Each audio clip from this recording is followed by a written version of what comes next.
अस्सलाम वालेकुम दोस्तों, कैसे हो? मुझे उम्मीद है कि आप सभी सही हो गए। न्यू अपडेट के साथ मैं आपके सामने फिर हाजिर हो चुके हैं। अगर आप कुवैत में रहते हैं, कुवैत की खबरों से हमेशा के लिए अपडेट रहना चाहते हैं तो ये वीडियो आप शुरू से लेकर आखिर तक देखते रहिए। इस वीडियो के अंदर मैं आपको काफ़ी बेहतरीन खबर बताने वाला हूं और आज की जो खबर है इसमें आपके लिए काफ़ी ज़्यादा गुड न्यूज़ आ चुकी है। एंट्री वीज़ा जो है, विजिट वीज़ा जो है वो ओपन हो चुका है। कब से नहीं और कौन कौन से लोग एंट्री कर सकते हैं, किन किन चीज़ों का ध्यान रखना है, तो आप लोगों के लिए आज की जो खबर है ये काफ़ी बेहतरीन होने वाली है।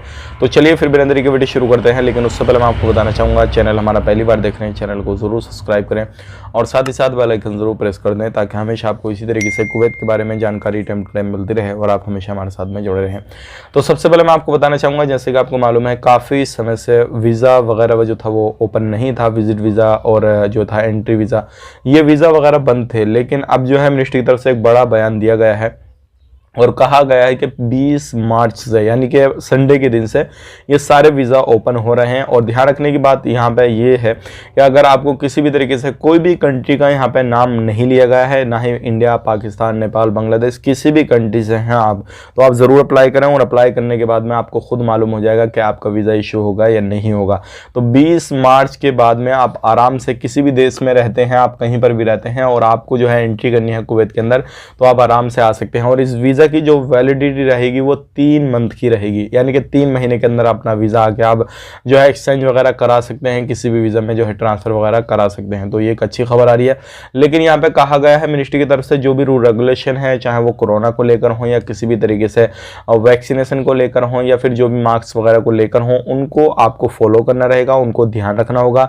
और जो सारी चीज़ें हैं एंट्री करते समय ये सारी चीज़ों को फोकस करना होगा। तो ये काफ़ी अच्छी खबर है। अगर आप कहीं से भी हैं और आप इंतज़ार कर रहे थे काफ़ी समय से कि भाई वीज़ा ओपन हो जाए, सारी चीज़ें हो जाए, तो विजिट वीज़ा और जो है एंट्री वीज़ा आपका ओपन हो गया है। आप आराम से जो है वो लेकर आ सकते हैं। किसी भी कंट्री से एक बार कॉन्टैक्ट करके जो है अपने ऑफिस वाले से अपना वीज़ा इशू करवाइए, आपको मालूम हो जाएगा कि भाई हाँ हुआ या नहीं हुआ आपकी कंट्री का। लेकिन यहाँ पे सभी के लिए बोल दिया गया है 20 मार्च से। बात कर लेते हैं यहाँ पे अगली खबर की तरफ। जो अगली खबर आ रही है निकल के, जो लोग भी इस टाइम पे छुट्टी जाना चाहते हैं छुट्टी जा सकते हैं, कोई भी इशू नहीं है, कोई भी परेशानी नहीं है।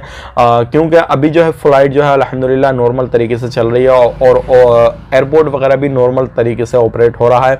प्रवासी लोग आवाजाही कर रहे हैं, सारी चीज़ें कर रहे हैं, कोई भी इशू नहीं है। लेकिन यहाँ पे एक अच्छी खबर और आ रही है, जितने भी लोग कॉरपोरेशन वगैरह जो भी जो KPC कंपनियां या फिर इससे रिलेटेड जो ऑयल सेक्टर की कंपनियां थी, उनके अंदर वर्कर को निकाल दिया गया था, बहुत सारे लोगों को निकाला गया था। तो अब दोबारा से जो है उन लोगों को रखा जाएगा कंपनियों के अंदर जिनको 5 साल से ज़्यादा नहीं हुए। तो आप लोगों के लिए अच्छी खबर है।